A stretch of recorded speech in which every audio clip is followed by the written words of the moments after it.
Hello everyone. Today we're going to look at another threat intelligence topic around IP addresses. In this case, we're going to focus on group and sequential patterns as they relate to IP addresses. Now, the core part of this, and I'm going to start with the group IP identification. You're looking at a neighborhood or adjacent or just IP addresses that are lateral to one another. And what we're trying to do here as part of our pattern recognition is identify when they make groups that make sense, that show that they're in a block or they're tied together, and also when they're in a sequence that ties them together to show that this is one big part of a continuous logical pattern of activity. And the focus here, especially on this one, is to look for group activity, especially in adjacent or laterally neighboring IP addresses. And I've kind of got some blocks to show that. The top one shows 3 adjacent IP addresses that are performing similar activity. They're the ones in the dark. Down below I have the same 3, but there's some division. There's IP address or one or more IP addresses in between that kind of separate them, but they still make one logical group. And I'm going to show you how we can figure that out. One of the things I like to do is perform a series of tests of an observation and assumption. So I kind of follow this. I observed an activity and then I made an assumption of what that means, and then I follow through with a series of tests to verify it. This may sound really familiar. So I've kind of set things up here on the right where we have that same group of 3 IP addresses that are both adjacent and lateral to each other, and they're all performing phishing with one IP address having malware on it, as you can see here. And I've added some additional data that we're going to talk about. And just to be clear, I'm only looking at a 30-day period. So that's going to be important because you need edges in order to measure things properly. And I'm setting my edges across a 30-day period of activity. That way I know where to start and where to stop and where to actually measure to see what I consider previous activity and current activity as well as post-follow-on activity. So in this case, my observation was that I saw in that 30-day period 3 IP addresses that were adjacent to one another performing suspicious activity.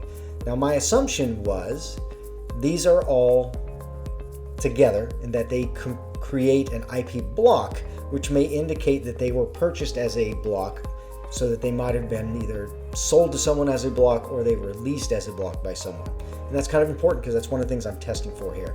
And to test for that, I can verify whether that IP block exists. This is where, if you haven't seen the slide deck that talks about identifying where /28s and /29s and /30s and so forth on down to bigger CIDRs are inside of an IP range, please take some time to review that.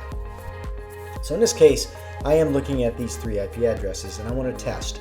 So I went back and I looked at the data behind these 3 IP addresses, and I found out in my testing, as it says here, that I was able to verify that these 3 IPs are sold as a block by another person through a releasing service. And that's important because there are leasing services where you can buy entire blocks that are disconnected from ownership. Basically, you put them out there, excuse me, you put IPs out there for sale or release, and people can actually utilize them in that fashion. And frequently you can grab them for a week, 30 days, 2 years. It kind of is up to the owner and how long they want to let someone lease them. And that's what I've identified here during one of my tests. I'm not going to go into how that test is done. It's actually very simple to do.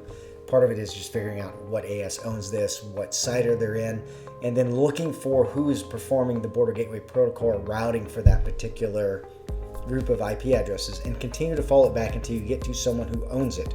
And typically there's a group of services that provide releasing. If it isn't a straightforward ISP, then it tends to be one of maybe a handful of services that provide this activity. In this case, I'm implying that it's a criminal kind of thing, and this service provider also provides automated, as you'll see here on number 3rd test down below. I get ahead of myself a little bit. The service has unattended auto lease capabilities, so you can literally go in there and either by API or through their website just lease IPs for a short period of time and then release them.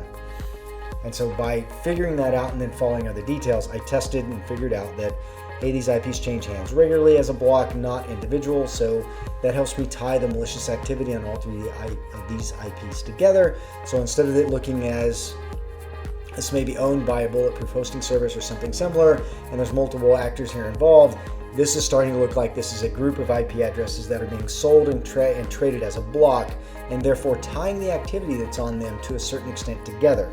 Because if they're a block and they're being traded to someone as a block, there's a good chance that if I continue to see commonality amongst the activity on there, that it's owned by one individual, one cyber actor versus many. And that's going to become important and very important in our threat intelligence kind of view of trying to figure out, which cyber actor is actually in play behind a particular activity.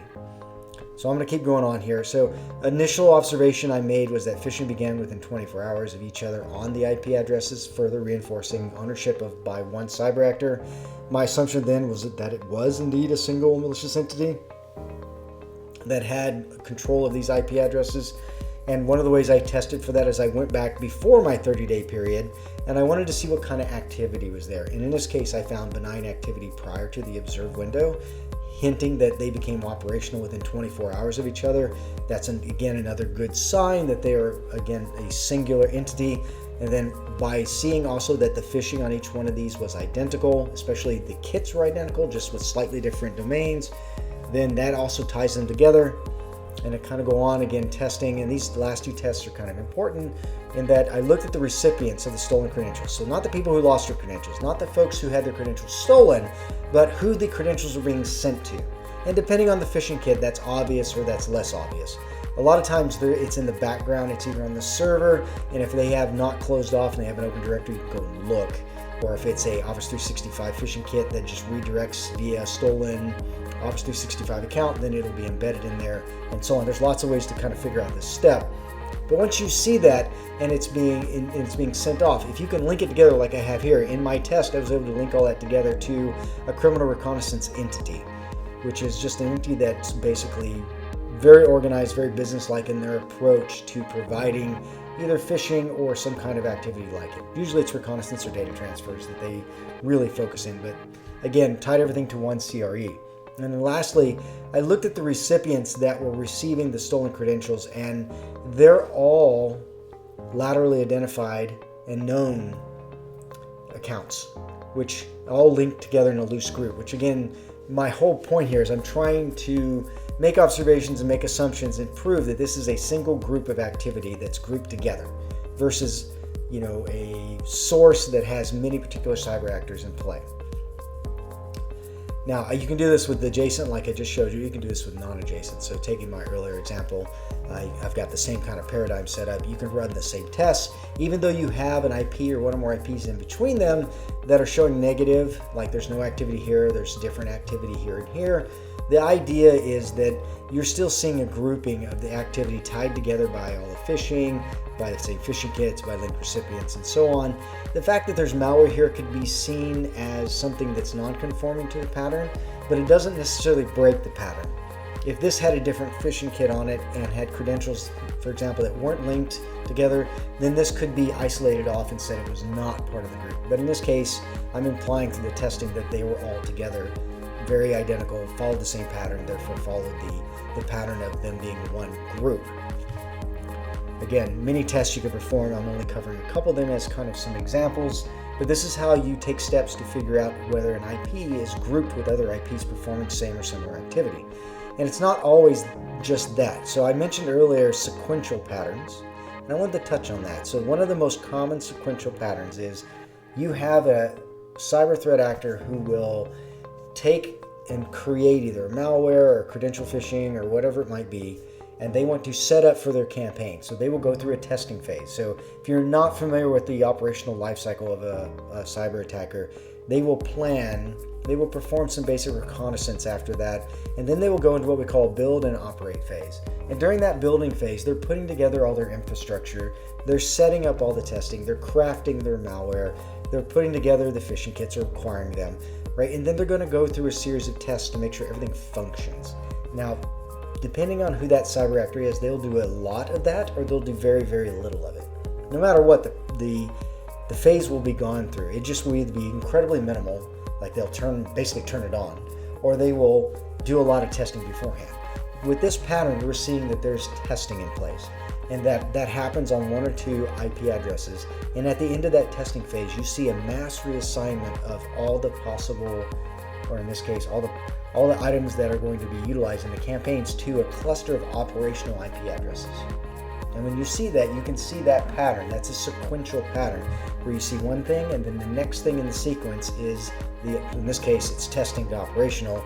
You could have an operational relay box to testing, operational relay box to operational IPs, and so on. There's a lot of ways that you can see patterns here, but in this case I want to highlight this one sequential pattern because if you have the right tools, Cumry, for example, then you can actually see this kind of activity quite easily. If you're bound to your own network and you have no outside intelligence, you will never see this type of activity, nor will you see this coming. This is all early warning and predictive intelligence activity. But in this case, I could test for this. Going back to my cycle here, sorry.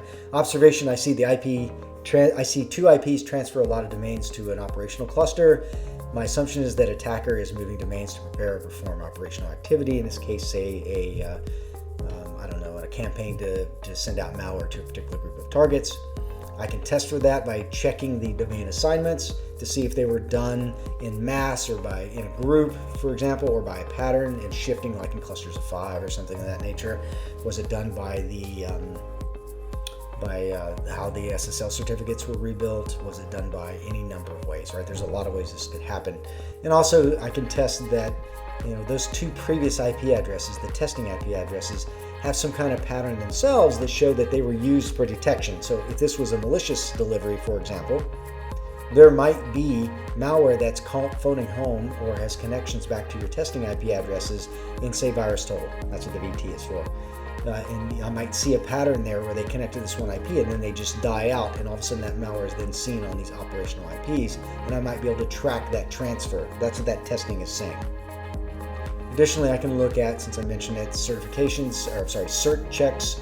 You can look at certificates. In this case, I'm pulling up crt.sh, and you can kind of follow certificates that were back here in testing might have been carried forward. There might be certs that are embedded in virtual machines that are visible. There's a lot of ways you can look at that test and perform it. Same thing on passive DNS.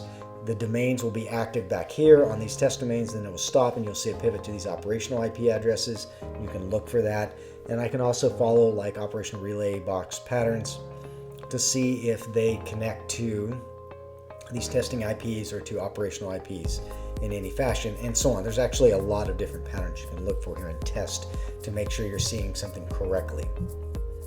Which is kind of my point and why I only wanted to spend a few minutes on this. I just want to get in your mind that, first, this is not all the patterns by any means, but it does talk a little bit about how you can look at groups of IPs and connect them, as well as look at sequential groups of IPs and see how they're connected. And really encourage you to look for additional or other patterns. As we move on in the channel, I'll cover more and more of these, but I want to cover them in short amounts because even though this is really simple to digest, it is actually difficult to perform.